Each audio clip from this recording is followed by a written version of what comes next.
Happy Tuesday. I'm Tristan Winder in the News 2 streaming studio at the Morning Pulse here on this May 13th, 2025. We begin with breaking news in the Nebraska Panhandle as a local investment group with deep ties to Sidney has purchased the former Cabela's World Headquarters campus in an off-auction deal valued at $1.5 million. According to our colleagues at News Channel Nebraska, 59 Properties LLC announced Monday that it closed the purchase of the two-building corporate office complex totaling more than 400,000 square feet on 34 acres of campus in Sidney. The deal, which includes warehouse and data center space, was made in cooperation with Bass Pro Shop, which acquired Cabela's in 2017.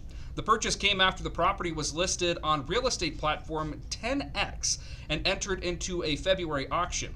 Through the winning bid, more than $1.5 million was reached, but Bass Pro did decline the offer, citing concerns about whether the bid would benefit the local community. Instead, the company selected 59 properties due to the group's long-standing commitment to Sidney and a track record of successful local reinvestment.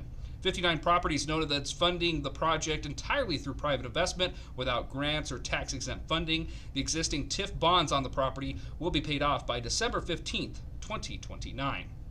Not exactly much information yet on what this former Sidney headquarters, former Cabela's headquarters in Sidney might become, but I guess promising news to find out that a local group has purchased the multi-acre campus in Sidney. In other news today, in light of the recent tragic events in Dawson County, the Central Plains Home Health Hospice Grief Support Team is holding a grief support event on Wednesday. There's been a big improvement in terms of the awareness of mental health, but there's still a ways to go because I think there still continues to be that stigma with mental and behavioral health. That's Robert Dyer, Chief Executive Officer at the Cozad Community Health System. Our full interview and full coverage of this story can be found on our website, knopnews2.com, and by downloading the free News 2 app.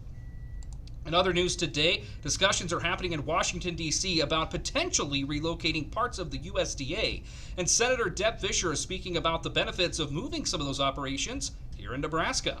According to our colleagues at News Channel Nebraska, Fisher's been working on securing funding for an agricultural research facility co-located at UNL. On Friday, ARS funding was set to decrease from $2.1 billion to $1.9 billion. Fisher says that with the decrease in funding, it's important to make sure the dollars spent on research and facilities get stretched as far as what they can. In national news today, more ripple effects on the economy after recent trade deals. Goldman research has lowered the chances of a U.S. recession after the U.S. and China agreed to drastically roll back tariffs. Goldman told clients Monday that its estimates are now at a 35% chance of recession in the next 12 months. The Wall Street Bank previously had the odds of a recession up to 45%. Goldman Sachs also increasing its yearly GDP forecast to 1%. It previously had annual growth forecast at 0.5%. The bank also projecting that unemployment will rise 4.5% in December. That's down slightly from the previous projection of 4.7%. And in other related news here to the economy and global economy as well, the cost of tariffs is still going to impact you and others across the country. According to research published yesterday by the Budget Lab at Yale University, the 2025 tariffs will still lift prices by almost 2% in short run, costing the typical middle-class household more than $2,200 per year. That's down from the mid-April cost estimate of around $3,400 a year.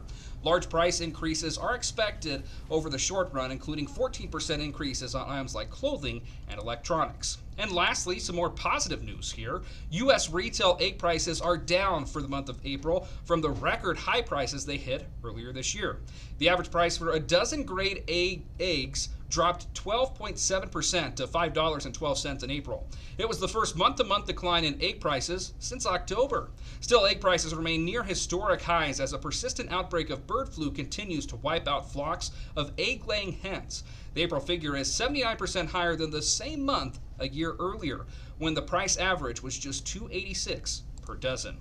Rounding out the Morning Pulse here on this Tuesday, May 13th, with a check of the 7-day forecast. Another warm one in store for us today. Temperatures climbing to the upper 80s. Tomorrow, temperatures cooling just a little bit with highs in the low 80s. You can see we have a strong chance of some precipitation tomorrow and can't rule out some storm activity with that as well. And then tomorrow, kind of after the Wednesday forecast, our chances of severe weather diminishes substantially, and cooler temperatures, more seasonable temperatures, are on the horizon. Thursday and Friday, temperature is going to be in the low 70s. Saturday, upper 70s, and then back into the low 70s, with more chances of potential rain and thunderstorms rolling around as well.